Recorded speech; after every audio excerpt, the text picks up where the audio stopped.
šiandien parodysiu vieną gražiausių suknelių brandų, kurį esu atradusi. Tai yra House of CB, iš tikrųjų gavau dabar siuntą iš jų, pati pirkau, nieko čia negavau.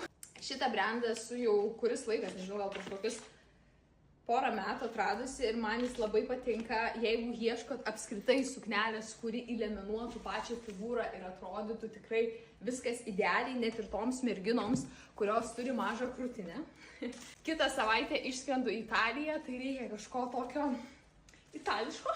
Voila, šiaip labai patinka ir spalvos gražios, labai gerai įsivaizduoju Italijoje, trumpa, bet 5 cm ilgesnė, nes galima tokią pasirinkti opciją. Apskritai pati suknelė turi ale kaip korsetą ir jį taip įtempia truputuką, tai viskas labai gražiai tada pasiformuoja.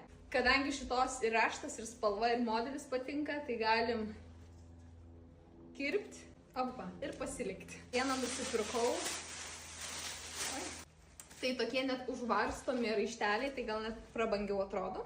Tai dabar, kai pasimatavau, kažkaip e-shop'e geriau atrodė, nes dabar atrodau kaip Bavarijos mergaitė, kuri aliuką nešioja.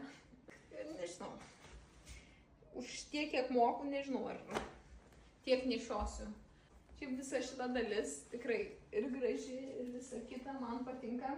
Iš House of CB turiu ne vieną suknelę, tai jų modeliais visuomet esu užtikrinta, nes viskas ten idealiai ir visa šita dalis, ir liemens dalis. Aišku, kai segiesi pačią suknelę, turi truputį viską taip įtempti, kad užtrauktumei, bet tada visa paskui šita dalis gerai atrodo. Ne iki galo man šita, tikrai turiu gražesnių. Kaip jums, kuri suknelė jums labiau patiko, pirma ar antra, rašykit komentarus.